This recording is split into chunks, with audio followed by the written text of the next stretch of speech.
대림절 첫 번째 주일을 맞이해서 우리가 기다리시는 분이 누구이신가라고 하는 그와 같은 제목을 가지고서 예수님이 우리의 그리스도라고 하는 사실, 그리고 그 그리스도라고 하시는 분이 어떤 분이신가라고 하는 것에 대하여서 우리가 같이 말씀을 듣고 함께 은혜를 나눴죠. 여러분들 중에 지난주에 무엇을 했는지 기억이 안 나시는 분들은 실은 주중에 여러분들이 그 말씀에 대하여서 상고하지 않았기 때문에 그럴 겁니다. 그래서 거듭 오늘날은 정말 우리가 좋은 시스템을 가지고 있는데요. 그래서 인터넷에 이렇게 녹화된 걸 보면 그 주에 우리가 들었던 말씀들을 다시금 새길 수 있고 더 세밀하게 들을 수 있는 그런 시스템이 준비되어져 있죠. 그러나 익숙한 것이 문제죠. 우리 안에서 너무나 우리 주변에 익숙하게 있기 때문에 실은 너무나 그것을 간과하는 경우가 굉장히 많습니다. 드물다면 그것을 우리가 자주 접근할 텐데 너무 익숙하다 보니까 언제든지 내가 들을 수 있고 찾을 수 있고 가질 수 있다라고 하는 이 막연한 익숙함으로 인하여서 우리의 삶에 있어서 어떻게 보면 정말 한 번이라도 더 중요하게 듣고 깨닫고 상고해야 될 것을 항상 밀어내는 경우가 굉장히 많습니다. 습관적으로요. 그래서 본의 아니게 나쁜 습관이 배이게 되는 거죠. 듣지 않는 습관, 그리고 기억하지 않는 습관, 그리고 항상 언제든지 우리는 내 주변에 그것이 있다라고 하는 습관. 그러나 실제로 내 주변에 아무리 있어도 그것을 내가 갖지 않으면 내 것이 될 수 없는 거죠. 그래서 옛날 같으면 없기 때문에 그것을 찾으려고 가지려고 더 발버둥 쳤다면 오늘날은 너무나 많은 것을 가지고 있다라고 하는, 그러나 실제로 가진 건 아니죠. 허상일 뿐입니다. 가질 수 있다라고 하는 가능성에 우리 자신을 실은 허공 속에 우리가 이렇게 우리 자신을 내맡기는 경우와 똑같은 거죠. 그래서 여러분과 제가 반드시 마지막 때가 이렇게 되면 우리의 삶의 문제는 실은 무엇이 부족해서가 아니라 너무나 많이 있는데 많이 있는 것 중에 그 어느 것도 내 것이 되지 못한다라고 하는 것 때문에 마지막 때는 우리에게 위기가 될 수 있다라고 하는 사실을 항상 명심해야만 됩니다. 그래서 예수님께서도 준비하고 있어라, 깨어 있으라 라고 말할 때 준비하지 못할 것이 아니라 실은 준비할 수 있는 많은 제반 조건이 있음에도 불구하고 너무나 많이 있기 때문에 실은 우리가 준비하지 않을 수 있는 게으름에 빠진다라고 하는 거죠. 그것이 마지막 시대에서의 성도들의 위기입니다. 여러분들과 제가 반드시 기억하셔서 한 번 듣고 잊히는 게 아니라 여러분 자신의 영혼의 상태를 봐야 되겠죠. 여러분 자신의 영혼에 대하여서 마지막 날 주님 앞에 서면 그런다고 합니다. 주님이 지옥의 형벌로 버리는 게 아니라 실은 어떻게 판결하시느냐 하면 주님 앞에 서면 여러분의 삶이 다큐멘터리처럼 이렇게 쫙 지나간대요. 지나가서 여러분 스스로가 자신의 행한 것을 인하여서 머리 숙이고 그리고 주님에게서 등을 돌릴 수밖에 없다라고 하는 사실이죠. 그것이 본인에게 심판이 된다는 거예요. 한번 한 주간을 돌이켜봐도 되겠죠. 한 주간의 여러분의 삶이 주님 앞에 이제 비디오 거꾸로 돌리듯이 다큐멘터리처럼 쭉 펼쳐져 갈 때 여러분이 주님 앞에서 주님이 기뻐하실 만한, 함께 주님을 찬양하고 주님이 영광을 받으실 만한 그 행동을 여러분 찾아봐야 됩니다. 그런데 우리가 그러한 우리의 삶의 시나리오들을 지나간 그 흔적들을 주님이 이제 그것을 실제로 우리 가운데 보여주시면서 이것이 너의 삶이다라고 하는 것을 우리에게 나타낼 때 우리가 과연 기뻐할 수 있을 것인지, 아니면 우리 속에는 끊임없이 비판과 비난과 그러면서 그것에 대해서 내가 말은 할 줄 알면서도 내가 그것을 직접 해보려고 하지 않았던, 늘 언제나 방관자의 삶으로서 늘 머물면서 방관자이기 때문에 항상 비판하고 방관자이기 때문에 항상 거기에 대해서 비난하고 그러한 이치로 서 있었던 것은 아닌지 드러나겠죠. 드러날 겁니다. 신앙은 직접 참여하는 거죠. 신앙은 내가 참여하지 않으면, 내가 행동하지 않으면 말할 수는 없습니다. 내가 참여해야 됩니다. 내가 행동함으로써 비로소 그것이 무엇인지가 판별이 돼요. 우리가 구경꾼으로 있게 되면 항상 비판하게 됩니다. 내가 그 밖에 있기 때문에 내가 그걸 감당할 책임이 없기 때문에 그래서 그 부분에 대하여서 항상 우리는 비판하고 조롱하죠. 실은 많은 사람들이 비판하는 이유가 뭡니까? 자기가 책임지지 않기 때문에 그러거든요. 그러나 책임지는 사람이 이렇게 얘기합니다. 그러면 네가 한번 해봐라 이거죠. 네가 한번 그 위치에 서봐라 라고 하면 그는 난 그거 못해 라고 말할 수밖에 없을 겁니다. 왜냐하면 책임이 있는 것과 책임이 없는 것과는 천지차예요. 책임이 있는 사람은 말을 하지 않습니다. 행동을 해야 되니까요. 그러나 책임을 지지 않는 사람은 말을 합니다. 왜냐하면 자기와 상관없으니까요. 누가 다치든 누가 어떻게 되든 의미 없습니다. 자기는 그냥 군중이니까요. 예수님은 그런 분으로 우리 가운데 오시지는 않으셨죠. 예수님이 우리 보고 자기를 따라오라 라고 말씀하실 때는 주님이 먼저 그 길을 가야 되는 거죠. 주님이 말만 하시고 행동하지 않았다면 그것은 외식하는 바리새인하고 똑같은 거죠. 외식하는 바리새인들은 뭐예요? 말만 하고 엄지손가락 하나 까딱하지 않는 사람들입니다. 그것이 외식하는 사람들과 예수님의 우리 보고 따라오라고 하는 그와 같은 메시지의 차이지요. 그들은 말이 앞서고 행동하지 않지만 예수님은 말과 행동을 함께하는 분입니다. 우리의 신앙의 진실은 여기 있어야 되는 거죠. 우리 신앙의 정직함은 내가 말하고 거기에 대해서 행동해야 됩니다. 우리의 신앙생활, 우리가 예수님을 그리스도라고 고백할 때 그 예수님을 그리스도라고 고백하는 그 고백 속에 내 삶의 선택과 결단과 행동이 나와야 되는 거죠. 입으로는 그리스도라고 하면서 삶에서는 뭐예요? 주님을 전혀 인정하지 않는다 하면 외식하는 그리스도인이죠.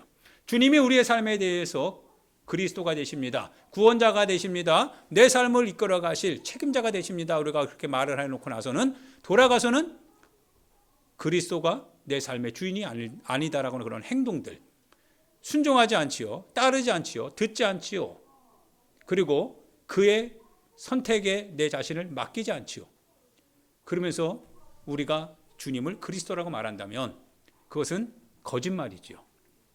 그래서 우리가 예수는 그리스도이십니다 라고 말하는 그 메시지에 대해서 우리가 첫 번째 주일날 우리가 기다리는 분이 누구십니까? 라고 할 때 그분이 나사렛에서 태어나시고 십자가에 죽으신 예수요. 그분을 향해서 우리는 그리스도라고 일컫는 분입니다. 그분이 다시 오신다라고 하는 것을 여러분과 제가 함께 말씀을 나눴고요.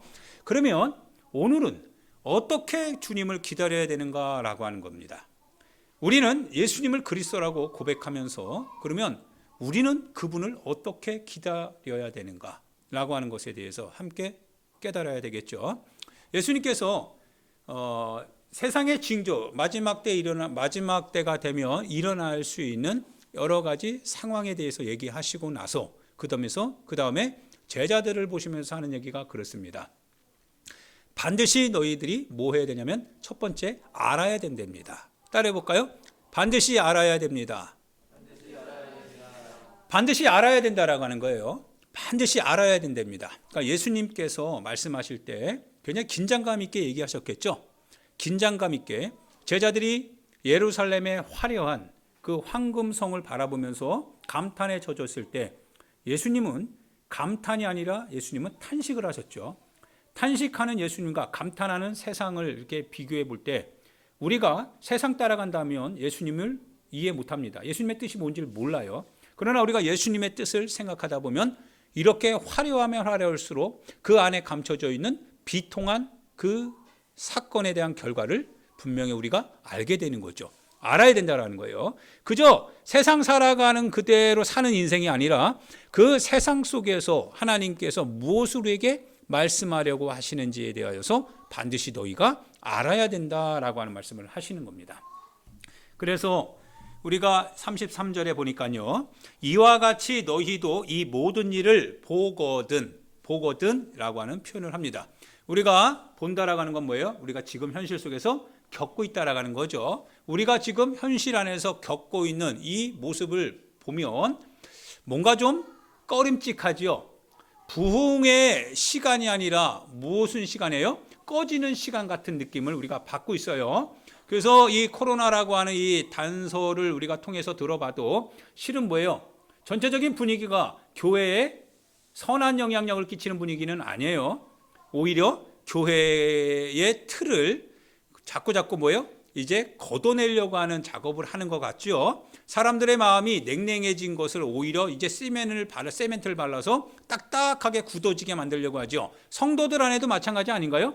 성도들 안에서도 이러한 시대적인 상황 속에서 실은 우리가 어느 위치에 서야 된다라고 하는 그런 각성을 하는 게 아니라 성도들의 마음은 뭐예요?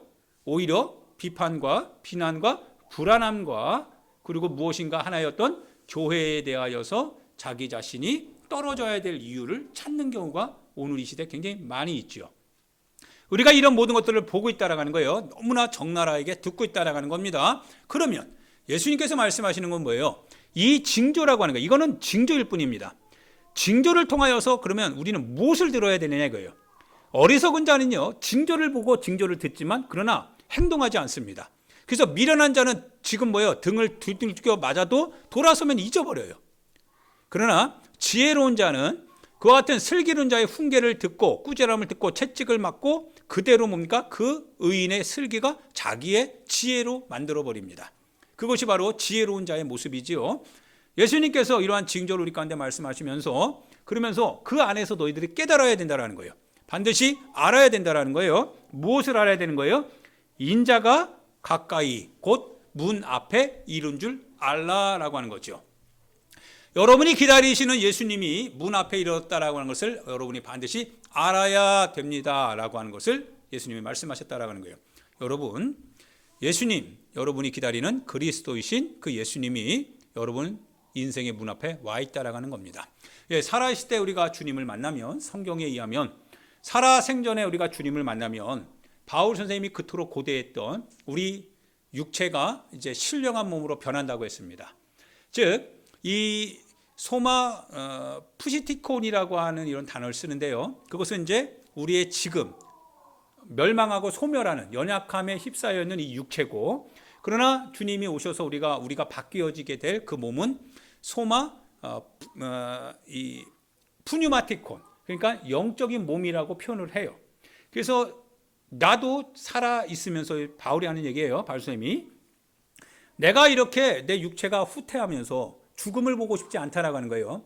죽음이라고 하는 이 중간 단계를 내가 거치고 싶지 않다라는 거예요. 살아생전에 주님을 만나서 내 몸이 영적인 몸으로 변화되는 것을 내가 내 살아생전에 갖고 싶다라고 하는 겁니다.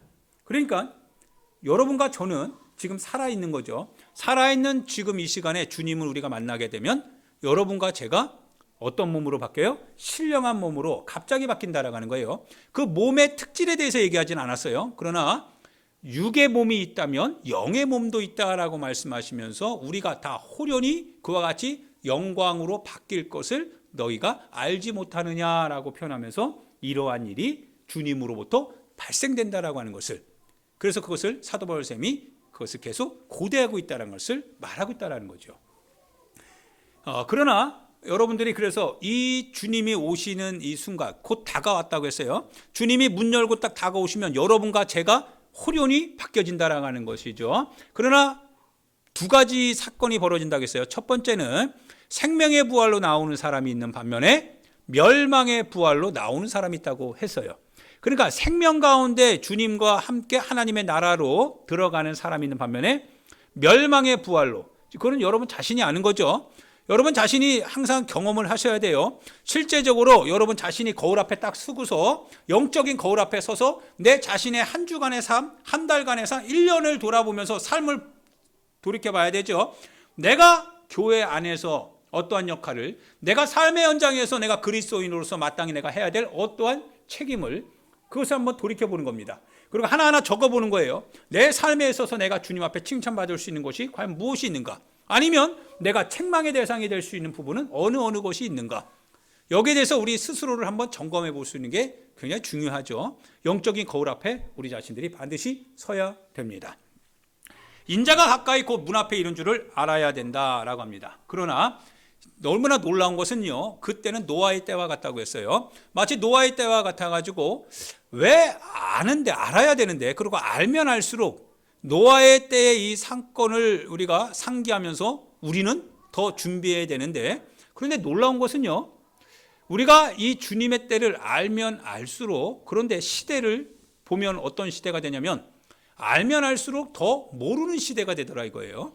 우리가 주님을 문자적으로는 알아요. 지식적으로는 알아요. 지금도 마찬가지죠. 여러분만큼이나 지식적으로 잘 아는 성도들이, 신자들이 초대교회에 비교해 보면 없습니다. 초대교회 신자들은 이 주님에 대한 소식을 구전으로 들었어요. 누가 전해줘야 아는 거예요. 그것도 그냥 단순하게 안 거예요. 그러나 그들의 믿음은 단순한 믿음을 통하여서 큰 역사를 이루어냈어요. 그러나 우리는 뭐예요? 우리의 지식은 정말 바다 넘어 보이지 않는 것까지 우리가 끌어들일 수 있을 만큼 너무나 많은 걸 알아요. 많은 걸 알지만 그러나 믿음은 보이질 않아요. 많은 걸 알고 있는데 그 아는 것이 우리의 믿음의 자리를 대체해버렸어요. 그러다 보니까 우리는 마음에 교만함이 일어나고 태만함이 일어납니다. 시대적인 상황을 보면서도 우리의 마음에는 오히려 경각심이나 두려움이나 떨림이나 불안함이나, 그래서 영적인 각성을 위하여서 우리 자신을 촉구하는 일을 하는 것이 아니라 우리는 뭡니까? 자기의 안위를 위하여서 오늘을 그저 살아가는 위치에 불과하더라 이거예요. 여전히 나는 내 인생 살고 그러면서 교회를 오히려 더 비판하고, 예전엔 이런 일이 없었어요. 예전에는 교회와 성도와 목회자 이런 것도 비판하고 이런 게 없었어요. 왜? 자기 자신의 영적 상태를 관리하는 것조차도 힘이 들었거든요. 그러나 우리의 지식이 우리 안에서 괴물을 이루었어요. 그 지식이 우리로 하여금 우리가 마치 하나님인 것처럼, 우리가 마치 율법을 제정한 제정자인 것처럼 그 사람을 향하여서 이렇게 비판하고, 그리고 교회에 대해서 우리가 이렇게 저렇게 헐뜯기 시작합니다. 여러분들의 입술이 어느 날 어느 순간부터 믿음이라고 하는 그 자리를, 행동해야 될 자리를 대체하고 말만 그렇게 해 나갈 수밖에 없는 그런 위치로 서게 만들었어요. 이것이 오늘날의 문제지요. 영적 태만함입니다. 그리고 움직이지 않아요. 영적인 게으름입니다. 행동하지 않습니다. 책임지지 않아요. 돌아보진 않습니다. 영적인 지식이 행동하지 않는 지식으로 바뀔 때 이것만큼 무서운 게 없죠. 마치 아편과 같아요.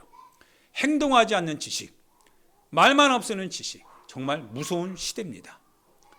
그래서 노아의 때와 같다고 했어요. 지식이 홍수처럼 넘치지만, 그러나 노아의 때와 같이 그들은 먹고 마시고 시집가고 장가가고 하면서 자기의 일상에 파묻혀 지낸다는 거예요. 하나님 앞에서 내 자신의 영적 생활보다 내가 내 삶에 있어서 내 육체적인 어떤 관계망을 더 돈독히 하는 거에 치중합니다. 하나님 앞에서 내가 어떻게 살아갈 것인가라고 하는 것에 대한 영적 각성보다는 내 육체적인 삶의 미래가 어떻게 될 것인가에 대한 불안함이 더 앞섭니다. 하나님의 뜻은 버려도 내 삶에서 내가 취해야 될 것 같은 여러 가지 조건들은 반드시 챙기려고 하는 게 오늘 이 시대입니다. 정말 문 앞에 주님이 이르면 이를수록 우리의 마음은 점점 태만해지고 무력해지고, 그리고 게으름 속에 오히려 냉혹한 영적인 하나의 비판의 모습들만 나타나더라 이거죠. 용납할 수는 없죠. 여러분의 삶에서 이런 일이 벌어진다면 그것은 여러분의 영혼의 저주가 됩니다. 불안함이 됩니다. 우리가 알면 알수록 더 주님 앞에 다가가야 되는데 왜 이런 역설적인 일이 벌어지는가? 우리가 주님을 알면 알수록 오히려 주님으로부터 우리가 한 걸음을 떼어냅니다. 더 멀어져요. 점점 더 멀어집니다. 그래서 노아의 시대와 같다라고 하는 얘기를 예수님이 하셨던 것 같아요. 노아의 때와 같아서 그들이 몰라서 그런 게 아니라 너무나 많이 알고 있기 때문에, 너무나 익숙해져 있기 때문에, 너무나 그 지식의 토대가 견고하기 때문에 그들은 방주에 들어갈 생각은 안 하고 여전히 알고 있다라고 하는 지식의 홍수에 자기 자신을 함몰시킨 채로 내버려 두고 그대로 자기의 삶에서 먹고 마시고 시집가고 장가가는 일상의 생활이 자기에겐 중요하다라고 하는, 그것이 마지막 시대라고 하는 거. 여러분이 지금 이 얘기를 들으면서 문 앞에 이른 것 같죠? 주님이 정말 문 앞에 이르렀습니다. 주님이 문 앞에 이르렀어요. 그러나 내 영적인 상태는 여러분 자신이 판단하셔야 됩니다. 주님이 문 앞에 이르렀지만 여러분들은 영적 각성을 하는 분들인지, 아니면 주님이 문 앞에 이른 것을 나는 안다라고 말하면서 오히려 여전히 삶의 현장에서 여러분의 삶을 지금처럼 그대로 행해 나갈 것인지 생각을 반드시 해 나가야 됩니다. 두 번째는요, 그래요. 일단 홍수가 나서 그들을 다 멸하기까지 그들은 깨닫지 못한다고 했습니다. 그만큼 지식에 점령당했다는 거예요. 그만큼 실제적인 사건이 일어날 것에 그 자신이 뭐예요? 지금 알지 못했다라고 하는 거예요. 아는 것 같지만 실은 몰랐다라고 하는 거예요. 알고 있다라고 말하지만 그러나 실제로는 모른다라고 하는 거예요. 왜? 그의 행동을 결정하지 못하고 있는 거예요. 그 지식이. 그 지식이 결정하지 못한다면 그 지식은 뭐예요? 그저 하나의 떠도는 소리에 불과하죠. 그 지식은 살아있는 주님의 지식입니다. 그 지식이 우리 안에 들어오면 반드시 우리의 삶도 바꿀 수밖에 없겠지요. 행동으로 나타나게 하실 겁니다. 두 번째는 그래요. 40절에 보면 그러므로 뭐하고 있으라고 하냐면 깨어있으랍니다. 반드시 그때가 되면 여러분도 듣는 바 두 사람이 같이 있지만 한 사람은 데려가고 한 사람은 버려둔다. 즉 데려감과 선택됨과 버려둠이 있다라고 하는 거예요. 선택되고 버려지는 이와 같은 두 사건이 벌어지게 되는데 그래서 어떻게 되냐면 깨어있으랍니다. 반드시 깨어있으랍니다. 예수님이 이 깨어있으라고 하는 말씀을 하실 때 일어날 수 있는 이 불안한 예언들에 대하여서 예수님이 실언을 한 건 아니죠. 예수님이 실언을 했다고 한다면 우리 보고 깨어있으라고 하지 않습니다. 반드시 그러므로 라고 하는 단어는 이와 같은 일들이 벌어질 것을 내가 확신하노니 그런즉 너희는 이런 일이 벌어지기 전에 준비하고 깨어 있어야 된다라고 하는 당부의 말씀이죠. 그건 어떻게 보면 명령이기도 합니다. 우리에게 명령하는 거예요. 네 영혼을 건지기 위해서 반드시 너는 깨어 있어야 된다라고 하는 명령이지요. 깨어 있어라. 깨어 있어야 된다. 그러므로 깨어 있어라. 무기력하게 지식에 당하지 말고 무기력하게 이와 같은 현실의 그와 같은 소용돌이 속에 너 자신의 영적인 각성이 무너지는 것을 간과하지 말고 반드시 깨어 있어서 그래서 도둑이 어느 때 올지라도 도둑이 오는 시점을 너희가 정확하게 판단하고 그래서 깨어 있어서 들어오지 못하도록 네 집안이 다 약탈당하지 않도록 그래서 경계하고 있어라 라고 하는 말씀을 하십니다. 깨어 있어야 됩니다. 할렐루야. 반드시 여러분이 깨어 있어야 됩니다. 그러면서 44절에 보니까요. 이러므로 너희도 준비하고 있으라 라고 하면서 생각하지 않은 때가 온다라고 하는 거예요. 생각하지 않은 때. 지금 이 시점이 맞죠? 지금 주님이 오신다라고 생각하는 사람이 혹시 몇이나 있는지 모르겠어요.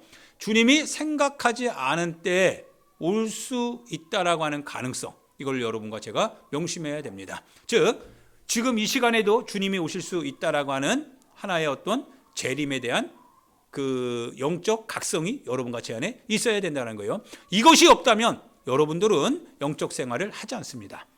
주님이 오시는 것이 내게 실제로 다가오지 않는다면 여러분은 이제 돌아가면 여전히 먹고 마시고 일상의 삶 속에서 여러분의 육신의 소욕을 그 성벽처럼 세워가는 일에 아마 바쁘게 움직여 갈 겁니다. 영적인 상태가 정말 어떻게 되는지 그것에 대해서 신경 쓰지 않은 채로 그렇게 될 겁니다. 그러나 영적인 각성을 한다면 항상 조율해 나가겠죠. 내 영적인 상태를 컨트롤해 나갈 겁니다. 그래서 너희도 생각하지 않은 때 인자걸 곳을 알고 준비하고 있으라라고 하시면서 충성되고 지혜 있는 종이 되어야 된다라고 합니다. 충성이라고 하는 단어는 뭡니까? 충성이라고 하는 단어는 항상 여러분과 제가 들어야 될 말씀이죠. 변함이 없다라고 하는 거예요. 사람이 변하면 안 됩니다. 사람이 변하면 안 되는 거죠. 변하지 마라라고 하는 거예요. 변하지 마라.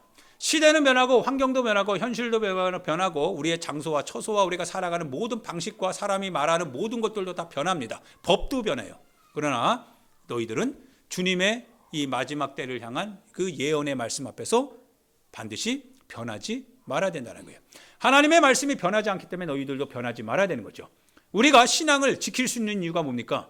그분의 말씀이 변한다면 우리는 신앙을 지킬 수 없습니다. 왜냐하면 우리가 신앙을 지키는 이 신앙의 내용이 앞으로 미래에 변하는 것이라고 한다면 그러면 우리는 잘못된 신앙을 하고 있는 거니까요. 우리는 그러면 혼돈에 빠지게 됩니다. 그러나 하나님의 말씀은 변하지 않는다라고 하는 거예요.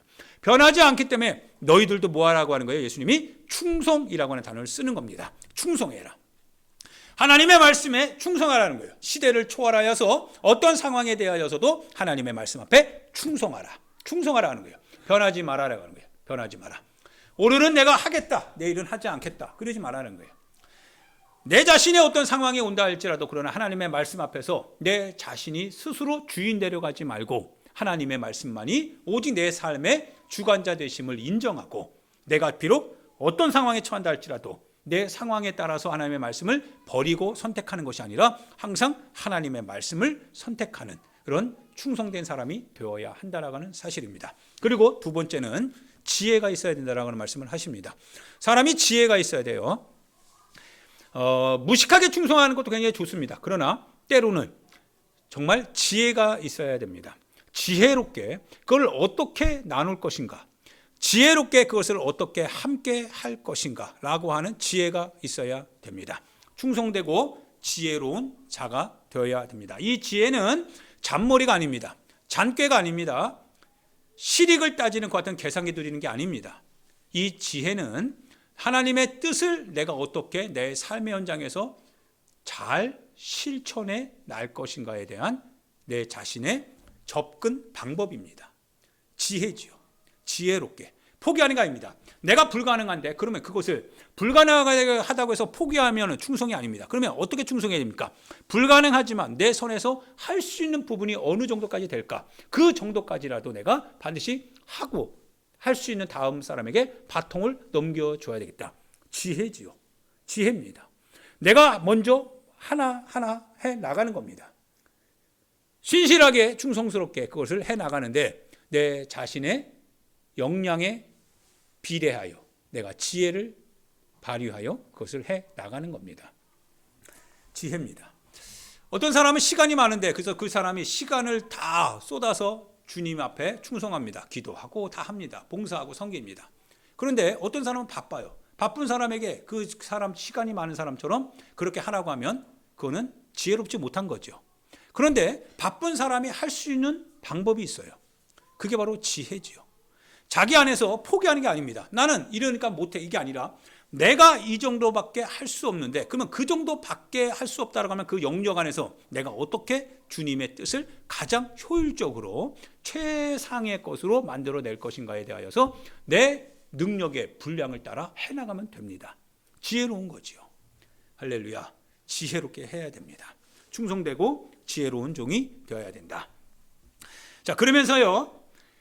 어떤 사람이 그렇습니다. 어떤 사람이 종인데 그 주인이 오는 것이 더디다라고 생각하는 사람이 있다고 해요. 그래서 더디다라고 하는 사람은 어떻습니까? 자기의 삶으로 돌아가서 먹고 마시고 술 취하고 세상적인 것과 같이 짝하면서 살게 된다는 거죠. 그것이 바로 뭡니까? 48절 49절에 있는 말씀이에요.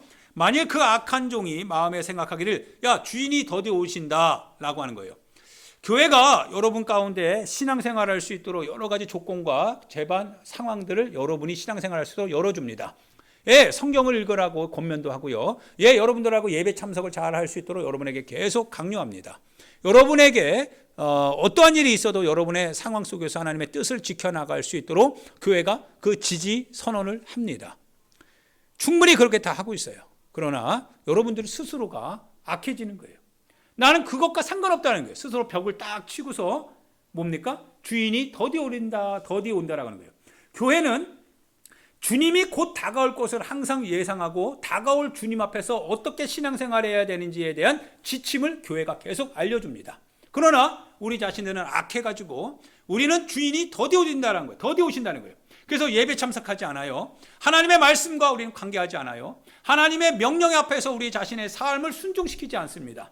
그리고 오히려 돌아가서는 내 세상 친구들과 세상적인 여러 가지 그런 상황과 정황과 같이 술 먹고 거기에 함께 하면서 그것을 인하여서 기뻐하기도 하고 그것을 인하여서 내 삶의 목표도 정하고 그래요. 주님과 목표는 하나도 없어요.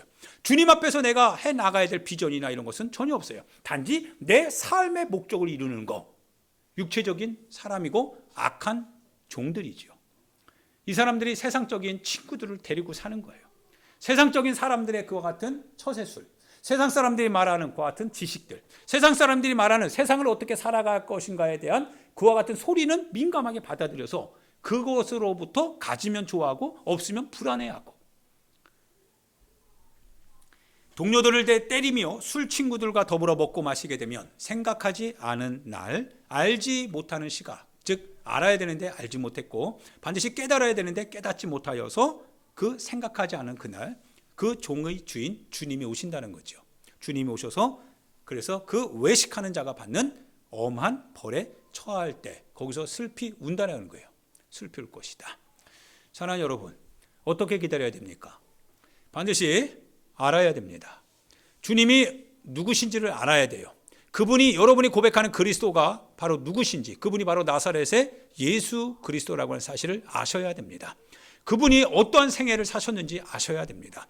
그분이 그 생애 가운데서 우리에게 무엇을 말씀하셨는지 반드시 아셔야 됩니다. 아는데 끝나면 안 됩니다. 아는 것을 반드시 깨달아야 됩니다. 깨닫지 못하면 아는 것 때문에 여러분이 죽게 됩니다. 아는 것 때문에 여러분 스스로가 나는 신앙이다라고 말하면서 죽게 됩니다. 알고 깨달아야 됩니다. 깨닫는다는 것은 내 것으로 적용해 가야 된다는 뜻입니다. 내 것이 되게 만들어야 된다는 겁니다. 그리고 내가 알고 깨달으면 이제는 지혜롭게, 그리고 알고 깨닫는 것을 충성해야 됩니다.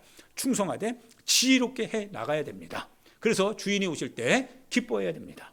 주인이 오시는 그날이 여러분의 삶의 기쁨이 되고 나의 삶의 기쁨이 되어야 됩니다. 그리고 하나님께는 영광이 되어야 됩니다. 열처녀의 비유를 예수님이 그리고서 하십니다. 열처녀 비유하면서 그러면서 5처녀는 기름을 준비하고 5처녀는 준비하지 않았다는 거죠.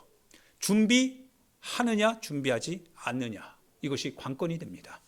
여러분이 알아야 준비하겠죠. 알아도 깨닫지 못하면 여러분 준비하지 않습니다. 그래서 알고 깨달아야 준비가 됩니다. 준비할 때도 어떻게 준비합니까? 하나님의 말씀에 입각하여 내가 내 삶에 준하는, 내 삶에서 내가 가장 어떻게 주님 앞에 최상으로 만들어낼 수 있는가에 대한 내 믿음의 역량을 한번 이렇게 생각해 보면서 지혜롭게 준비해 나갈 수 있게 됩니다. 이것이 바로 10처녀 중에 5처녀지요. 그러나 5처녀는 막연했습니다. 5처녀는 그냥 자기가 가지고 있는 지식으로 막연하게 살아가는 거예요. 주님이 오신다고 하니까 그냥 오시겠지라고 하면서 막연하게. 그러나 주님의 실제성은 우리가 생각하는 막연함을 뛰어넘습니다. 우리는 막연하게 주님을 바라보지만 그러나 주님의 오심은 실제적인 거예요.